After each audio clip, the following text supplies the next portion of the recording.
Howdy folks, Doc here with Last Best Tool, and today I'm going to show you the Fiskars Pro folding utility knife. It's fast becoming one of my favorite new utility knives. It's been out about a year.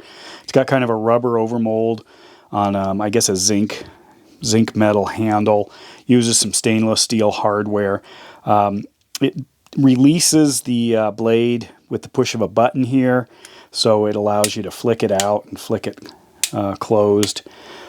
This is a little strange. This really fits in tight. It's almost like a deep carry pocket clip, but because it's submerged under this this melted fairing area here, the amount you have to stretch this out to get it under any kind of fabric is pretty amazing. It does have a lanyard hole here, and also I imagine you could pound with that thing. It feels pretty solid. I like the orange. Fiskars has come out with a whole set of utility knives. This is the smallest and the kind of the most compact, and the only one I think that folds. They have a few unique designs. I might get a couple others. Anyway, a couple of the things about this one, with that overmold, it does feel really good. It's also rounded versus some of the more conventional kind of squarish ones. These have been my favorites. Milwaukee makes their Fastback series. This is the ones with the interchangeable blades. They also make ones that are kind of like more conventional pocket knives. They use a release similar, like that, so it allows you to deploy the blade. This is a basic model, one blade, plastic handles. This one feels like a MIM or metal injection molded handle. And it also has a blade storage in the handle. They use a unique kind of neodymium magnet containment system for the blades. So there's 5 more blades right here, or 10 more edges. And not a big, huge increase in size. Same up front. The deployment exchange with this button, you just depress that and slide the blade out. And this one, if I can get this to flick, there we go. Got to push that button in real hard. And it has the cord cutting section built into the handle, and a little bit more usable pocket clip, bright color. But this one fits great in the hand. It's rounded, kind of like a palm. It's not, your palm isn't rectangular. This is a little sharp, but it's rubber sharp, but you can feel it in different positions as you use the knife. It's got a nice big thumb rest right here, so you can get some pretty significant leverage. And a lot of times, because these are sacrificial blades, we do drive them, to the point of breaking. We aren't hesitant, using these.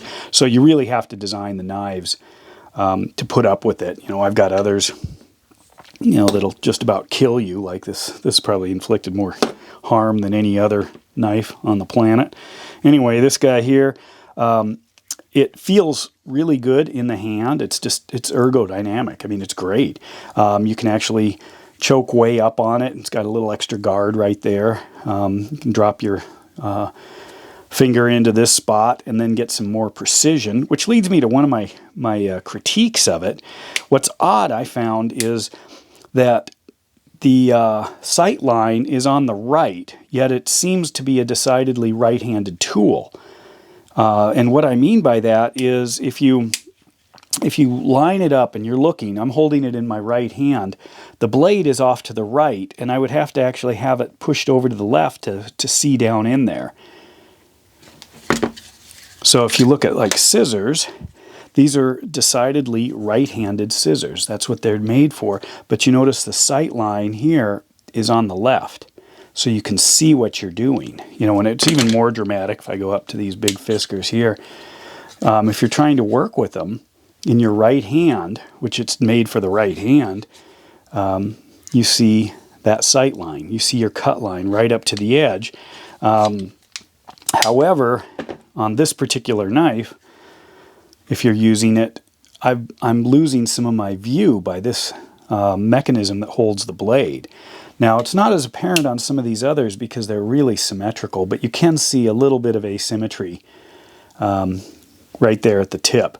Not as big a difference as that big chunk of missing visual real estate right there. So I don't know why that isn't backwards. I guess maybe you're changing it with your left, but you could easily change it with your right. I mean, change it tilted this way. So I don't know. I'm not sure why they did that. I tried adjusting it. You can index the release, you know, for your particular flip. I tried it with a couple of different hex sizes. This is 2.5 millimeters, and there's quite a bit of play there. I think this is 7/64. Is that what that?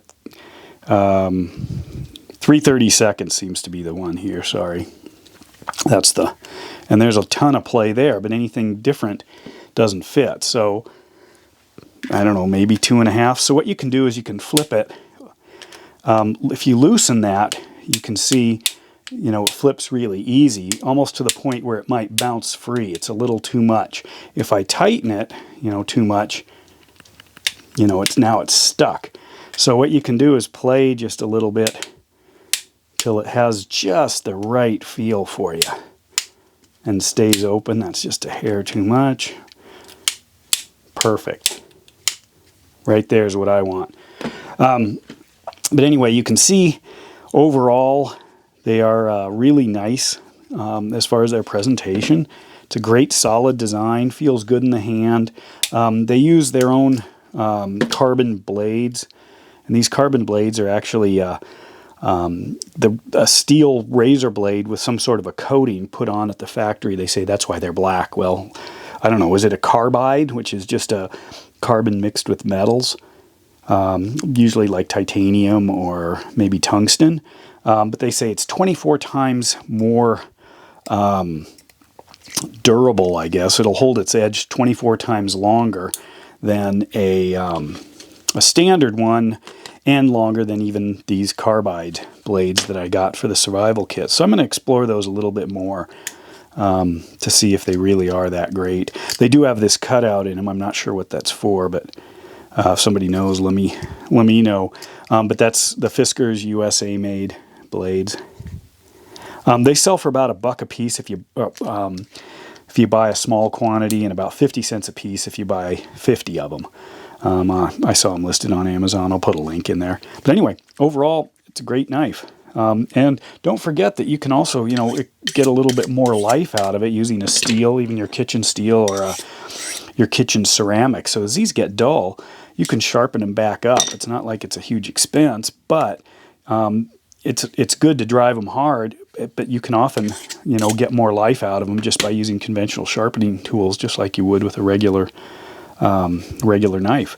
But anyway, prices, they're like a little over $12 at Lowe's. They're about $20 at hardware stores, so it's kind of all over the place. I'm not sure if it's supply chain stuff or old prices or what.